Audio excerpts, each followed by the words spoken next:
Hello दोस्तों, अस्सलाम वालेकुम वरहमतुल्लाहि वबरकातुहू। उम्मीद करता हूँ आप तमाम साथी खैर आफियत से होंगे और मैं हूँ बिलाल उस्मान ट्यूटर। दोस्तों, आज मेरी ये वीडियो उन स्टूडेंट्स के लिए है जो कि स्कूल और कॉलेजेस में पढ़ते हैं।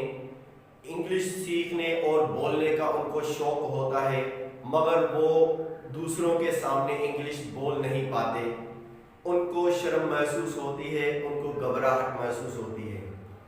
तो आज उस शर्म और घबराहट को ख़त्म करने के लिए मैं आपको 4 ऐसी इंग्लिश की एक्टिविटीज से मुतारिफ करवाऊंगा जिसके ज़रिए आप अपने घर में अकेले कमरे में बैठकर इंग्लिश बोलना सीख सकते हैं और बाहर आके दूसरों के सामने अच्छी इंग्लिश बोल सकते हैं। हाँ तो दोस्तों, उन 4 चीज़ों में से सबसे पहली जो चीज़ है वो है हमारी नंबर 1, होमोफोन्स।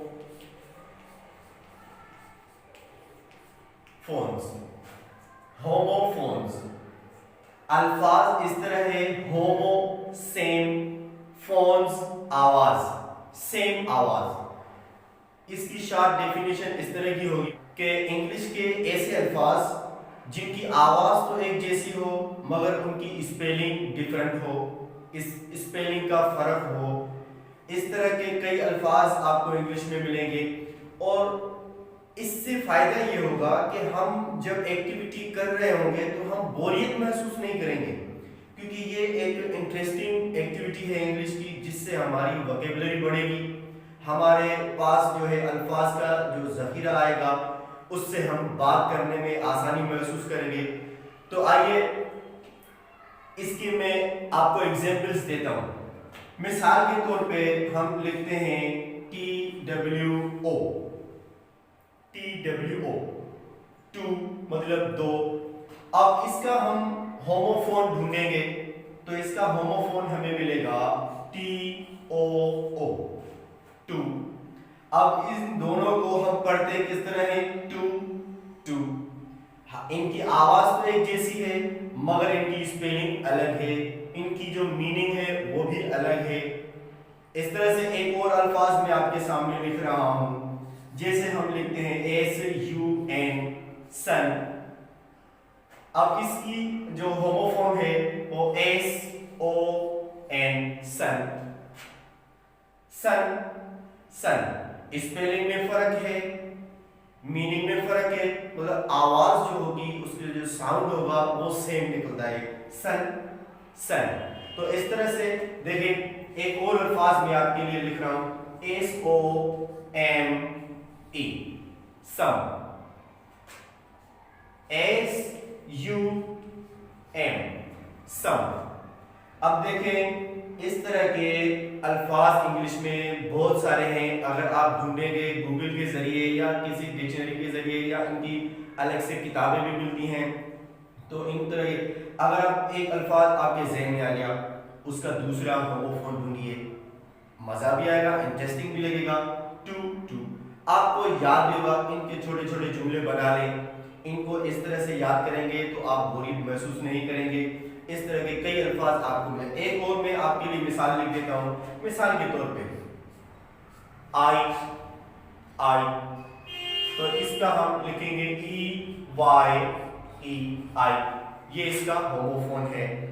तो इस तरह अगर आप सर्च करेंगे तो बहुत सारे अल्फाज आपको मिल जाएंगे। तो ये थी हमारी पहली एक्टिविटी, होमोफोन्स। आप अपनी कॉपी में नोट कर लें। ये थी हमारी पहली एक्टिविटी जो कि इंग्लिश वोकैबुलरी के हवाले से थी। आप इसको अगर चाहें तो कॉपी में नोट कर लें। इस तरह के रोजाना 5-5 अल्फाज और उनके होमोफोन्स याद कीजिए जितना आप कर सकते हैं। इस तरह करने से आपका बहुत सारा फायदा। दोस्तों, आते हैं हमारी दूसरी एक्टिविटी पर। हमारी एक्टिविटी नंबर 2 क्या है, RHYMINGWORDS,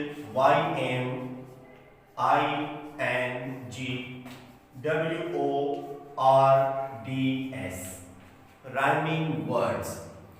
क्योंकि ये भी हमारी एक इंटरेस्टिंग एक्टिविटी है। अगर हम अकेले में बैठकर इस एक्टिविटी पर प्रैक्टिस करेंगे तो हमारी वोकैबुलरी का बहुत सारा फायदा हो सकता है।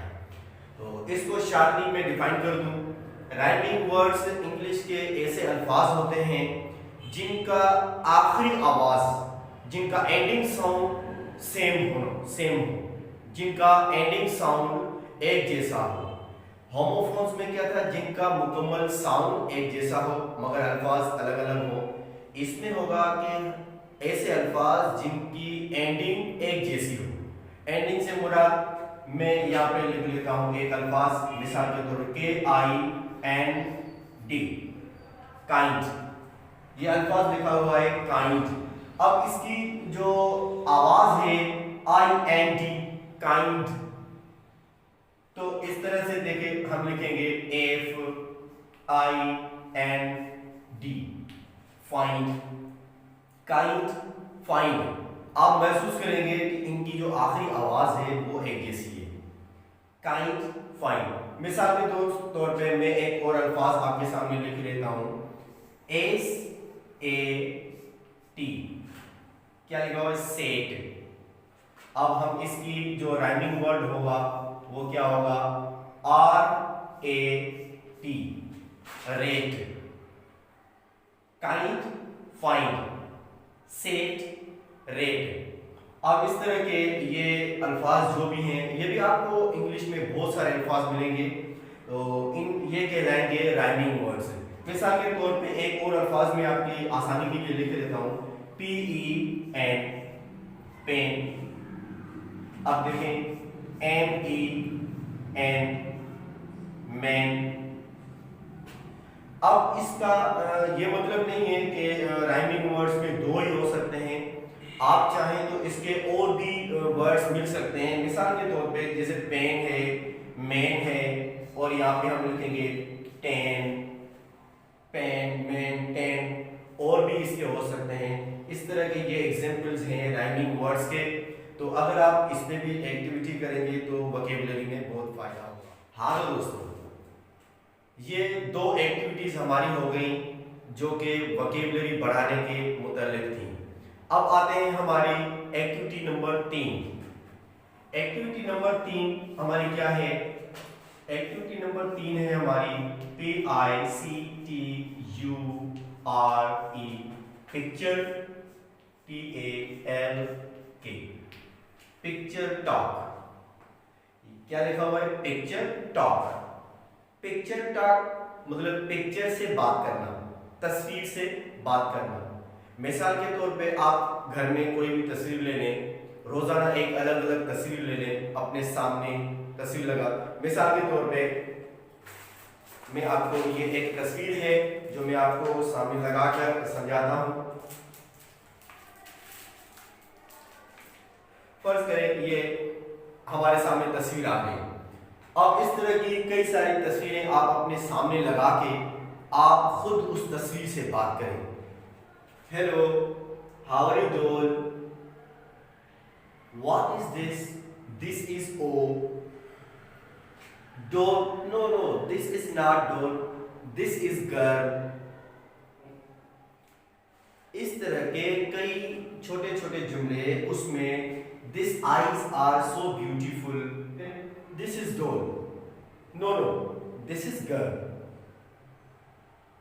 This is red oh, oh, this is green M, wow, it is good, this is welcome, she says welcome।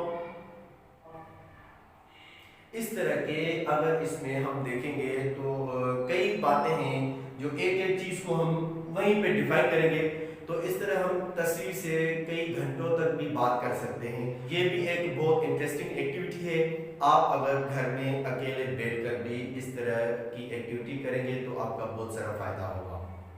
अब आते हैं हमारी आखिरी और चौथी एक्टिविटी पर। हमारी आखिरी और चौथी एक्टिविटी वो है हमारी MIRROR, मिरर टॉक।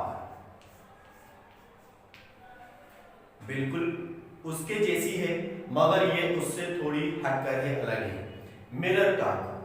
आप रोजाना सुबह को उठते हैं, आईना देखते हैं, शाम को जाते हैं घर पे भी आईना देखते हैं, कपड़े पहनते हैं आईना देखते हैं, आपके घर में कमरे में आईना तो मिलेगा ही मिलेगा। आप एक मखसूस कमरा बना लें जिसमें आईना लगा हुआ हो, कुंडी लगा लें, अकेले बैठ के कमरे में मिरर के सामने खड़े हो जाओ।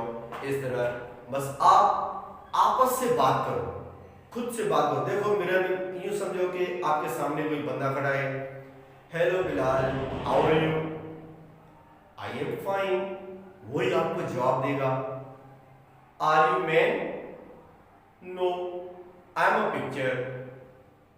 इस तरह आप उससे कुछ भी बातें करें उस तस्वीर से, तो इस तरह बात करने से, इस प्रैक्टिस से आपकी ज़बान बोलने की आदी हो जाएगी और आप आहिस्ता आहिस्ता कुछ ही दिनों में, कुछ माह में, आप कुछ महीनों में आप अंग्रेजी बोलना सीख जाएंगे। ये थी हमारी 4 इंग्लिश की एक्टिविटीज़ जिनकी मदद से हम अकेले घर में बैठ के बाआसानी इंग्लिश बोलना सीख सकते हैं।